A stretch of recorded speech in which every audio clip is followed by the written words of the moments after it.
Have you ever received a phone call from a number that you didn't know? What was your first thought? That, oh, they're probably just calling me about my car's extended warranty, so you sent them to voicemail? That's the thought that most of us have when we receive a call from an unknown number, and usually it's just a scam, and nothing to worry about so long as you didn't answer it and end up sending them thousands of dollars worth of gift cards. But what if you had answered that unknown number, and it turns out that you were wrong? What if that caller had more malicious intentions than simply calling to try to scam you out of a couple $1,000s? What if you had seen something just shortly a few nights before that nobody should know that you had seen, but somehow this caller knows what you saw in detail? Well, something very similar to this happened to a man named Gary Sudbrink back in February of 1993. Gary Sudbrink was a captain in the Air Force, and strange calls were not the only thing that had happened to him. In fact, many strange things would happen to him before he even received these calls. He and his family would experience a range of strange occurrences that would lead Gary into believing a strange group of people that today we have coined the Men in Black were after him and plotting something against him that he had no interest in allowing to unfold. And if you're new here, welcome to my channel. My name is Richard.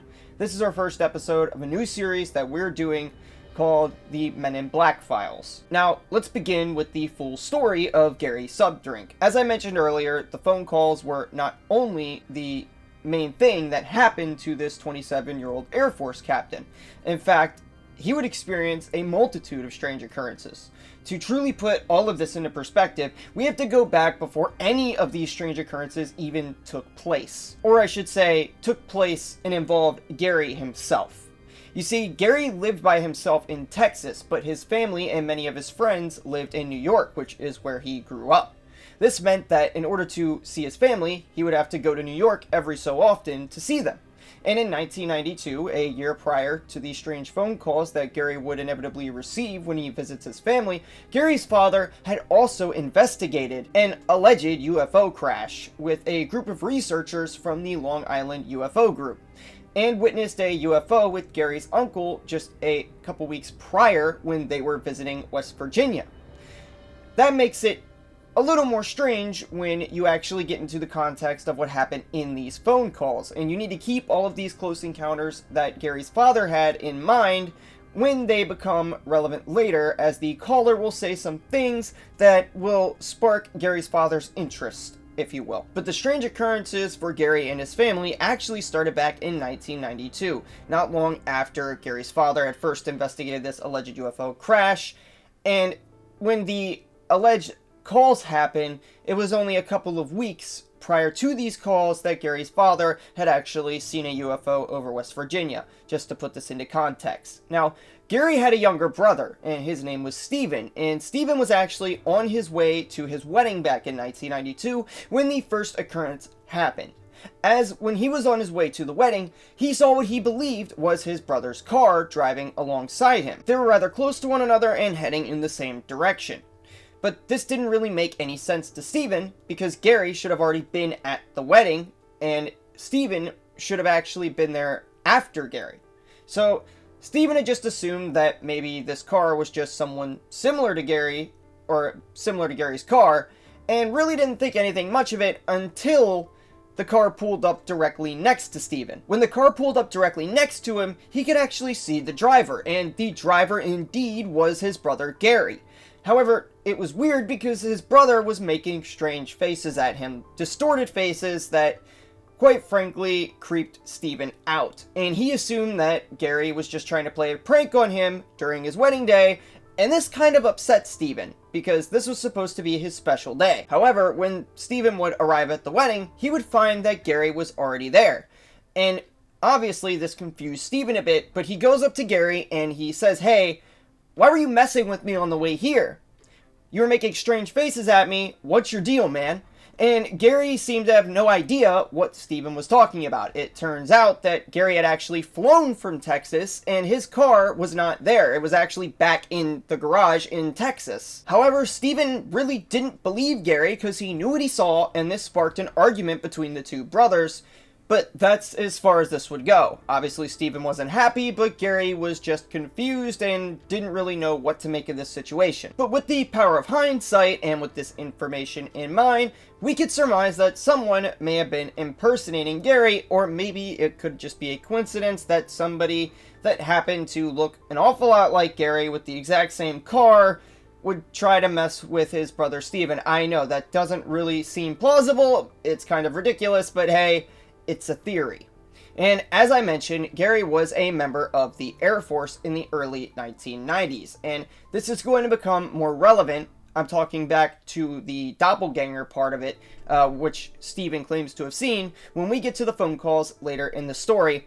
Now, at the time, Gary was working as a pharmacist on a base in San Antonio, Texas. In early February of 1993, he would realize that he would have 3 days off in a row this upcoming weekend, and decided that it would be good to go and visit his family and friends in New York, since his brother's wedding was the last time that he had actually seen any of them, and that was a year prior.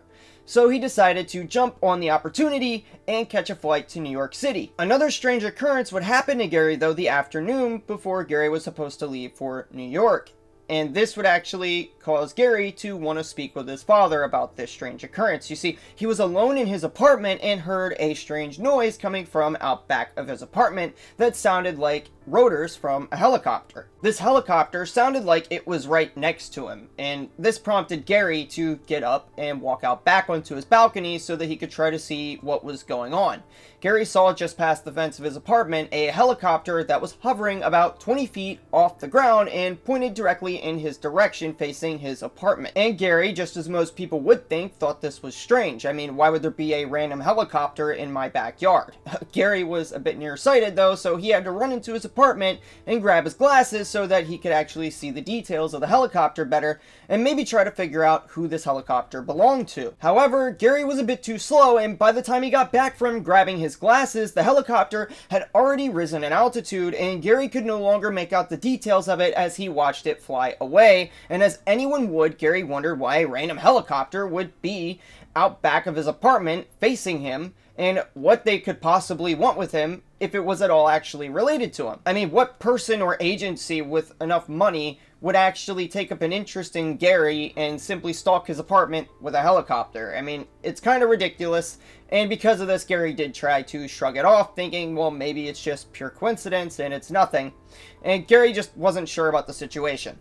So he finished packing, he's a little shook, but he shrugs it off and gets ready to go to New York, which later that evening he does. He goes to the airport. Gary's now at the airport at his flight's terminal and waiting to board. He's got his boarding pass in hand, waiting for them to call his number so that he can get onto his plane, when some random stranger decides to walk up to Gary and start striking up a conversation with him. This random stranger was a slim man with brown hair and an overcoat. The strange man started to try and talk to Gary, and when the man said hello, Gary responded in kind as not to be rude, thinking maybe this guy was just bored and wanted someone to talk to before the flight took off. That was until this man started asking Gary some personal questions. He asked Gary where he was going, and Gary told him that he was heading to New York City to visit friends and family, and he also told the stranger that he worked at a nearby Air Force base. For what reason, I'm not sure, but Gary apparently told him that. During this conversation, Gary saw a small notebook in the man's hand, and the strange man asked Gary what his name was, and he responded and told him his name was Gary, but the strange man began to press him for what his full name was, and this obviously started to weird Gary out. Gary was actually in his Air Force uniform at the time, and he did have on his name badge, but his last name was actually covered by his jacket. Then Gary realized that as the conversation was going on, the strange man was actually writing the information that Gary was telling him down in a notebook, the one that I mentioned earlier. This obviously weirded Gary out, and paired with the weird incidents with the helicopter that had just happened not that long ago, the situation was obviously a little weird for Gary. With Gary obviously thinking that something strange is going on, he really wanted to exit this conversation as quickly as possible. and he had no idea who this man was or why this man's writing information down about him, but he had no interest in finding out. Then the man, realizing that he was losing his grip on the conversation with Gary, exclaimed that he was starting a small business and was surveying the airport for what Gary assumed was potential clients. That is, until Gary realized that he actually hadn't seen this man go up and talk to any of the other passengers. Why was this man so interested in Gary? Well, the man began to ask Gary for his full name, and Gary asked him why he needed it, and the man told Gary, "Don't worry, you won't get into any trouble."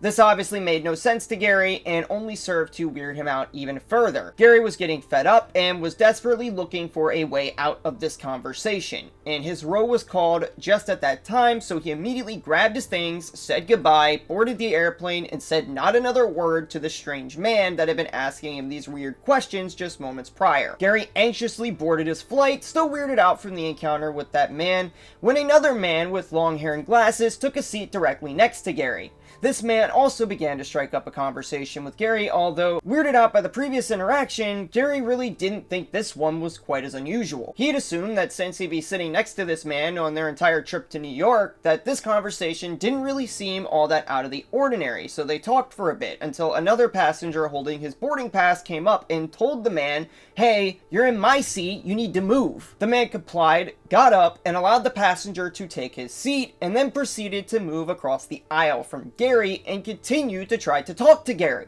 That's when the questions suddenly got weirder and more personal. Much like the man in the airport, he started to ask Gary, "Where you going? What's your name? Your full name?"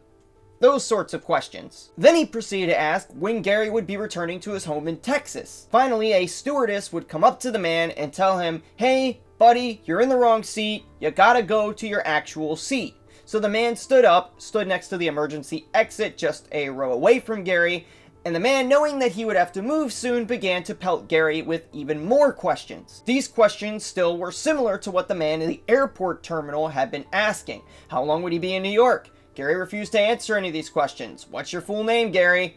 You know, all of that sort of stuff that you just wouldn't want to give out to a random stranger. Eventually, the flight attendant returned yet again and told the man, "Look, buddy, you need to take your seat." So he did, because they were getting ready to take off, and obviously he can't just stand there next to the emergency exit the whole flight.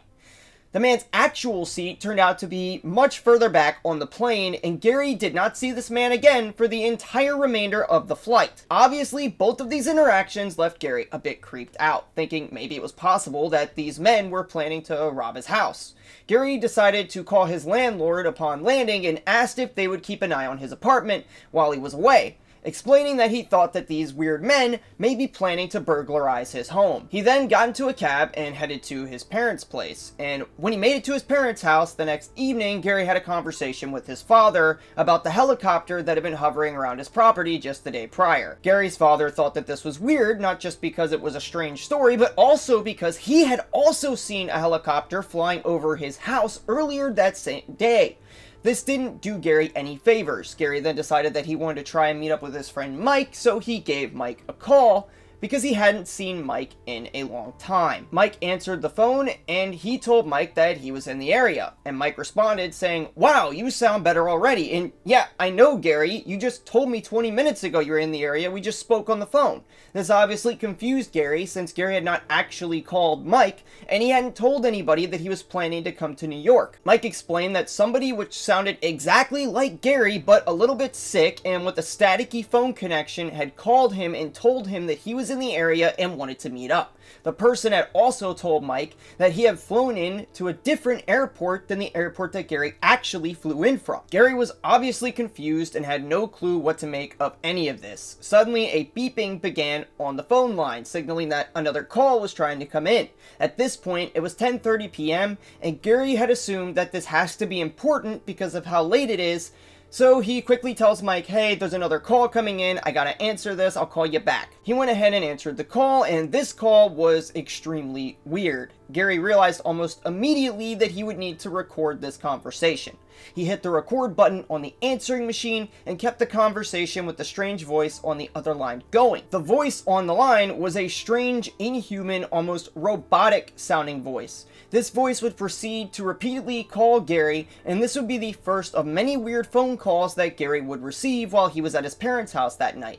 Gary recorded all of them as soon as he heard the weird voice on the other end. And this was the first phone call which Gary received. This.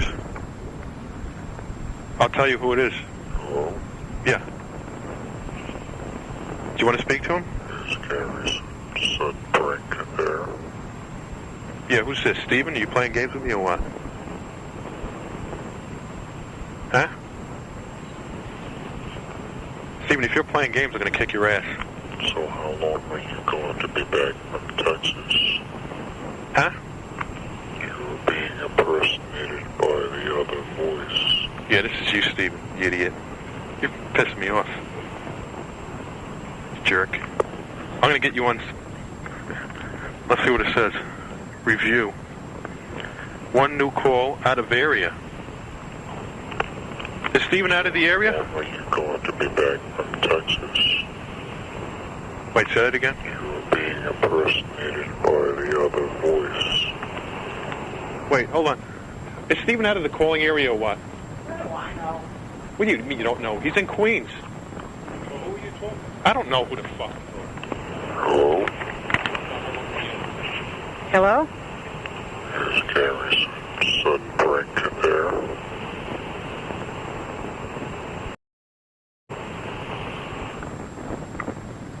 Who is this? Sounds like a freaking robot. So Hello? how long are you going to be back from Texas? What was that again, sir? You're being impersonated by the other voice. Oh, be quiet, Alpha. Sorry, would you see that again? Hello? Being impersonated by what voice? Hello? Yeah. Hello? It's Gary Sudbrink there. Yeah, hold on a second. Yeah, what is your question? I'll answer it. So how long are you going to be back from Texas? How long? You're being impersonated by the other voice. Right. When am I coming back? Is that your question?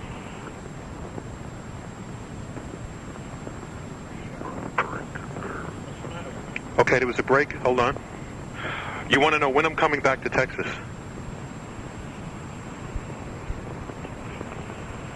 Oh, is that your question? So how long are you going to be back from Texas? How long am I going to be back from Texas? That question doesn't make any sense. By the other voice. Okay. I'll be coming back eventually. I can't tell you when. You should know that question, the answer to the questions, because you seem to know more about me than I do. You know what I'm saying? Are you an intergalactic person? Are you a space alien? Sounds like he hung up. I can't believe this. He hung up, Gary. See if he comes back. All right, I'll hang up.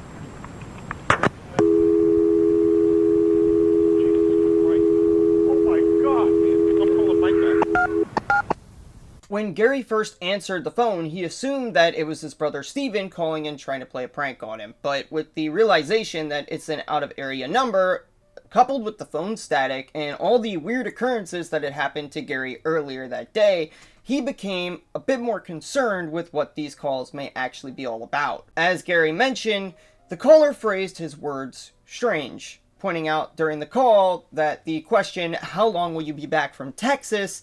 Doesn't really make any sense, considering that Gary actually lives in Texas and he was visiting New York, as the caller should be aware. It also seemed as if the caller was running out of energy during the phone call, repeating many of the same phrases over and over again, but getting quieter as the call went on, almost like a machine with the dying battery.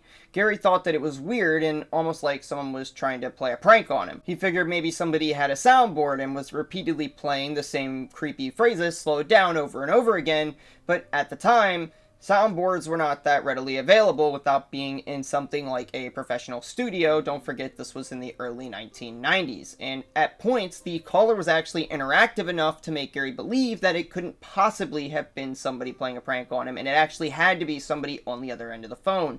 And realizing that his brother should be in Queens and not out of the area, he came to the realization that there's likely no way that this could actually be his brother Steven messing with him. The most disturbing part of this call, however, is the caller stating, "You're being impersonated by the other voice." And that's really strange when you consider what happened to his brother Steven just a year prior, and also Mike just minutes earlier when he told Gary that he had already spoken with him. So obviously that part was quite unsettling. Was someone out there impersonating Gary, a doppelganger? None of this really made any sense to Gary, and he quickly called Mike back, and after this call was finished, he told Mike what had just happened. He tried to pry some more information out of Mike about the guy that called him pretending to be Gary, and eventually the phone call with Mike ended. However, 40 minutes later, the phone would ring yet again.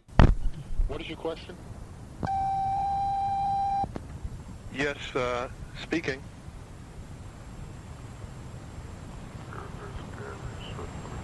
Yes. Could I answer any questions for you?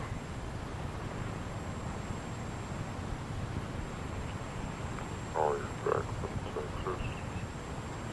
Not back yet, no. How long are you going to be back from Texas? Let me answer. First, you tell me, where are you calling from?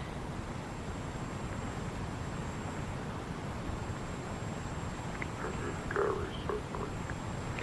Yeah, why don't you tell me where you're calling from? Who is this? What do you mean, who is this? You should know who it is. It's me, Gary.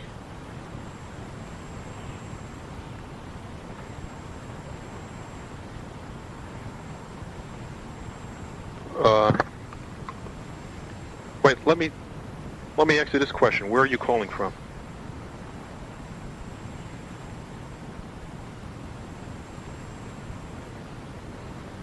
Okay, I'll be back. Excuse me?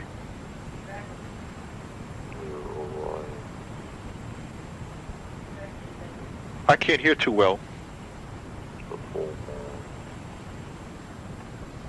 Yeah, it is a full moon out. That's true. Could you identify yourself?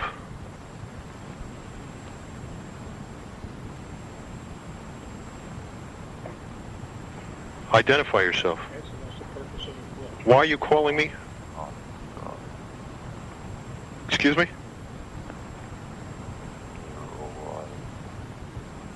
I cannot hear too well. Get on the other phone, it's better. Hold on, let me switch phones.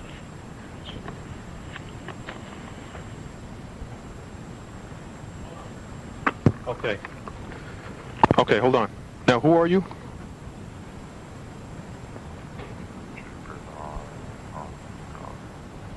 Keep an eye in the sky, he said. Keep an eye in the sky? Yeah. And ask Kenny I talked to him. Shh. I had a sighting over. Okay, hold on. Say that. Repeat that again.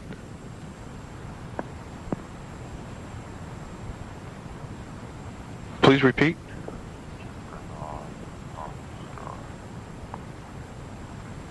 Okay. Near Orion. Near Orion.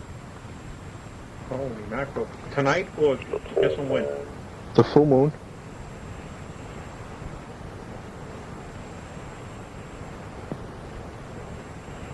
They told So, double from here. Repeat.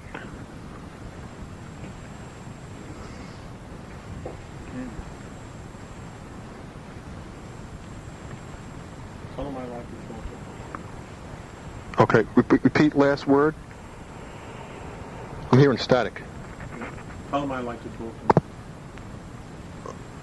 He hung up. He hung up. Hello? This time around, it was much harder to make out what the voice was saying. From what we could tell, the voice repeatedly told Gary to keep an eye on the skies and watch the constellation of Orion, and also to do this during a full moon. During the call, all of this grabs the attention of Gary's father, and Gary's father, being interested in UFOs and having seen the things he saw, immediately assumed that this caller must be a spaceman, a visitor from another world calling about his UFO sightings, and that this really actually had nothing to do with Gary. The story continues from here to get even weirder, because at 11:38 p.m., the phone would proceed to ring yet again. Okay. Yeah, it's taking time for him to talk. Who is this?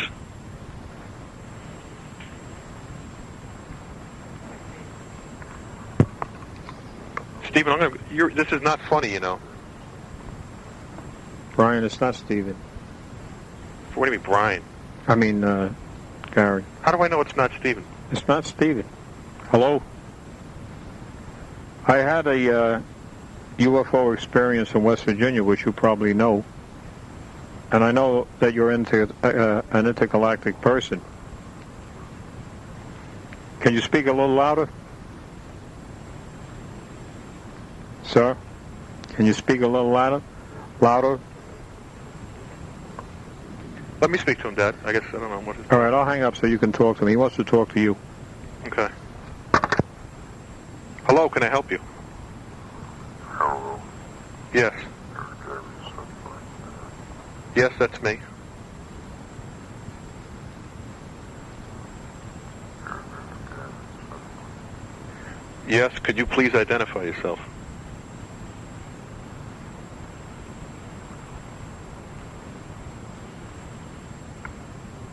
Identify. Oh, you're back from Texas. Yeah, I'm back. I'm in Texas right now. Oh, he asked me a question. No, I'm in New York right now. You know that. Why are you asking me such a question?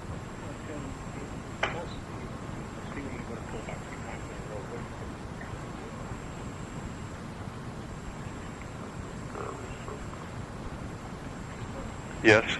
Stephen, if this is you, I swear to God, I'm going to be pissed. Huh? I'm trying to listen to him. Excuse me?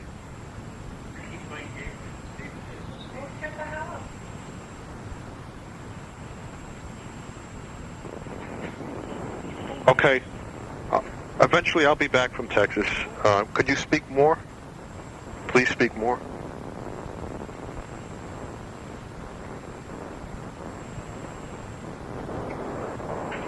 I guess it's not Stephen. I believe it because I'm getting static. Let me go on this phone because I can never hear on this phone. Hold on. Okay. Okay, please speak. Hello? Keep an eye on the sky. Okay. Should I go out right now? Right. Right now? The full moon. Okay, see, I'm not sure where Orion is now, but we'll go outside. Show double from you. It would show double from me. Repeat that again?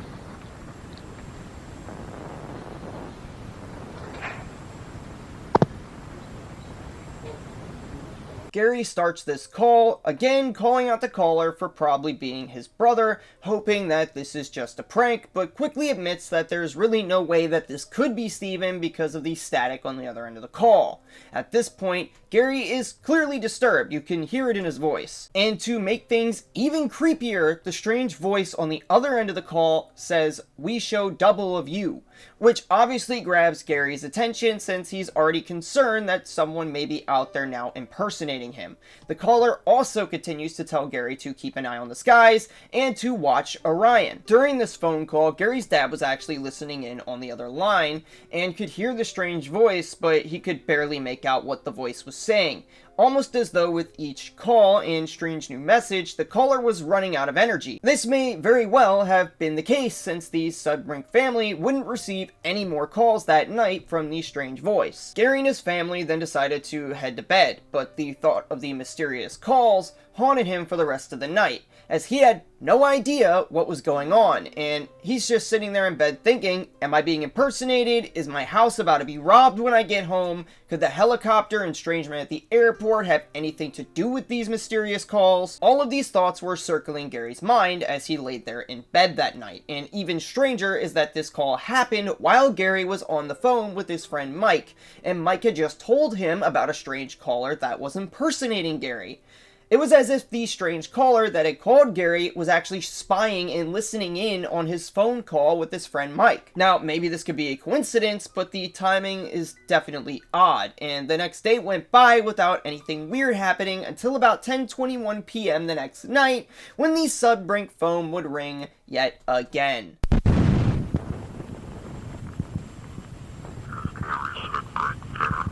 Yes, this is me. Can I speak to you? Can I ask why you're... Yes, can I ask why you're calling?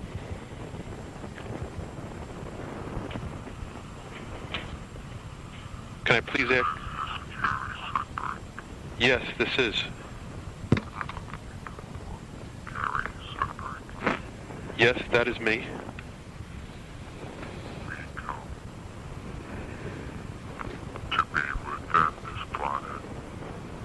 Say that again?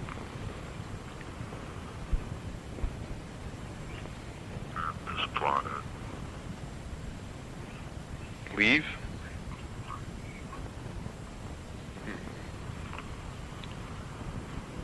We come I'm staying right here. to be within this planet. Is this a joke or what?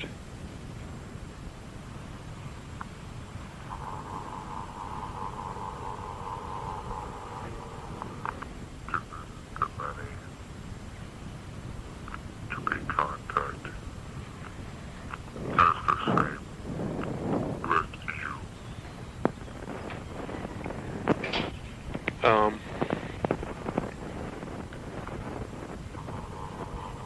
I have to think about that.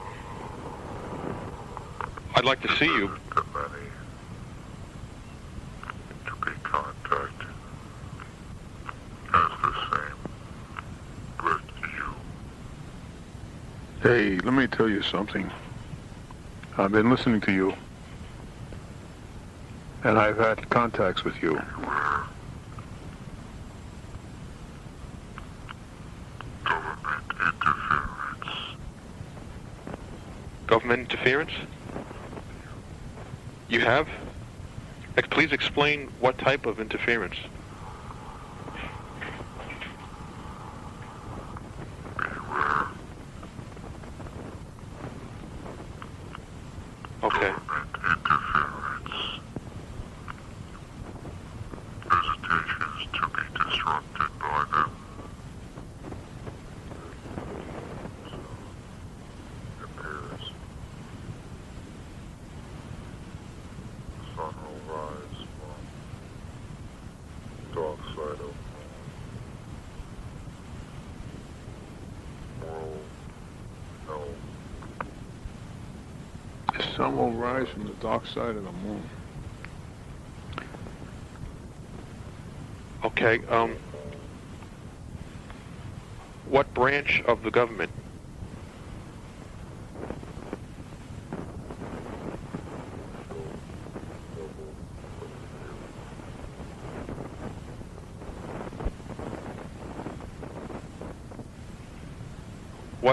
What should I do?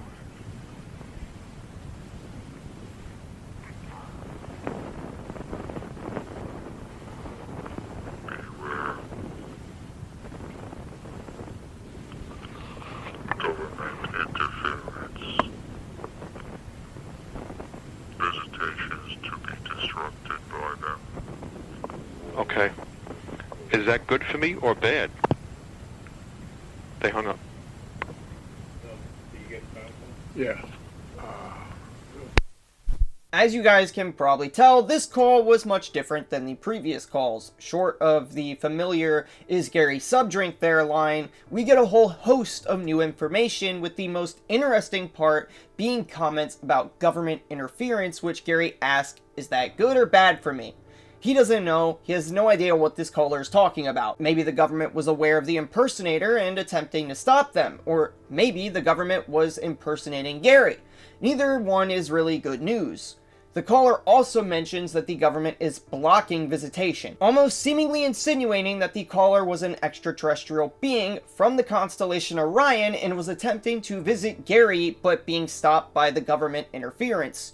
Whatever the truth of the matter actually is, it's definitely an unpleasant situation for Gary and his family to have found themselves in. And with what this caller was saying, it kind of makes sense to try to link Gary's father's and his uncle's UFO encounters to the phone calls, almost as though the beings that were flying the craft that they both witnessed were messing with them and now impersonating his son. And they were trying to give Gary's dad and uncle a scare. Gary has not experienced any more calls since this last call that I just shared with you, but he has claimed to have experienced other sorts of strange phenomenon, such as poltergeist activity in his home, but he's never given an interview actually elaborating on any of this. And now it's entirely possible that these calls simply could have been made by someone using a device to change their voice, and this was just to attempt to prank Gary, and the timing was just bad. This has been theorized. However, this doesn't account for the strange encounters that Gary Sudbrink had at the airport when he was on the plane and before he boarded, as well as the strange helicopter seemingly spying on him and his father. Whatever the case may be, Gary is still convinced that these calls were definitely not a prank, and that if they were, someone may have been trying to keep his father and uncle quiet about their UFO encounter. Whatever the case may be, they are still definitely disturbing, and no one has really come up with a good solid explanation. For one, nobody has ever admitted to the phone calls, and there is a rumor that rather than simply going straight to Gary's parents' house, like most versions of this story suggest, that Gary had actually first went with his father to speak to a known UFO expert about what Gary's father and uncle had witnessed in the weeks prior in the skies of West Virginia. These calls supposedly happened only a couple of hours after this meeting took place. This would keep in line with the lure of Men in Black attempting to scare UFO witnesses into no longer speaking or investigating events that the witnesses may have been witness to, as well as alleged rumors of Men in Black having an interest in prominent UFO investigators and what they actually know about UFOs. Maybe Gary's dad flew a little too close to the sun, and this caused his family to have an encounter with these people. Unfortunately, we have no real way of knowing, but the story is still definitely a strange one to say the least, and this version may just be a rumor with nothing to it. The reason that Gary's father and uncle were apparently in West Virginia to investigate in the first place was the fact that they were investigating an observatory. You see, as I mentioned earlier, they were part of the Long Island UFO group, so they would go and do these expeditions to try to find UFOs and look for evidence. And this particular observatory that they were going to visit had rumored to have been destroyed by a UFO just years prior. And as I mentioned, the night that they went to West Virginia, while they were at this observatory, they did witness what they claimed was a UFO hovering above them, and this is the main reason that Gary's father and uncle were convinced that it was possible that the caller on the other end simply was not a human, but rather an extraterrestrial trying to contact them. But again, there is no proof that this is truly the case, aside from their speculation on the subject, and the observatory would later be used by the Breakthrough Listen project to look for extraterrestrial life, funnily enough. Also, the Breakthrough Listen project was recently in the news. This was because just a couple months back, Professor Simon Williams was claiming on YouTube that he was told by the head of the project that they would soon likely be disclosing that they found alien life in a signal known as Breakthrough Listen 1. This was one series of 5 signals that they were investigating that could possibly have originated from alien life in outer space. But so far, however, no news has actually come of this alleged announcement. There's theories that maybe Gary, though, had used something called a talk boy, which had released a couple of months prior to change his voice in order to hoax this phone call, as well as people having sped up the voice which when sped up sounds much more normal. So how long are you going to be back from Texas? Some people actually claim that the voice when sped up sounds like Gary. I don't personally believe it does, but it's entirely possible that maybe this could have been a hoax that was created by the Sudbrink family, or maybe just a prank caller. Gary obviously, though, does not believe in the Talkboy theory, citing that all the other strange occurrences actually happened to him, and that this Talkboy theory doesn't actually explain any of them. Also a bit weird when put together with the fact that the voice claimed that Gary was being impersonated, as well as Mike claiming to have spoke to Gary earlier, and personally I don't think the voice sounds at all like Gary when sped up, or at least not an exact match. There is a slight pitch difference, and his New York accent that's very apparent when Gary speaks is just not there. So if this was not a hoax or a prank call, is it possible that the person impersonating Gary may have actually been using a voice changer to call Gary simply to mess with him? Unfortunately, we also don't have an answer for that and likely never will. I would like to add, though, that Gary never tried to monetize any of this. He never wrote a book, and he never took any money for interviews, so maybe that helps his credibility some into the eyes of those studying this case. With that being said, I hope that you enjoyed the video, and if you did, please tap that subscribe button and notification bell on your way out, as well as the like button, and I would greatly appreciate your comments and feedback. Let me know any other cases, maybe, that you want me to investigate in the future. I have a whole list of other ones I'm definitely doing. This is just the first of many of a series of cases that we've been working on. And yeah, I hope to see you guys in the next one. Peace.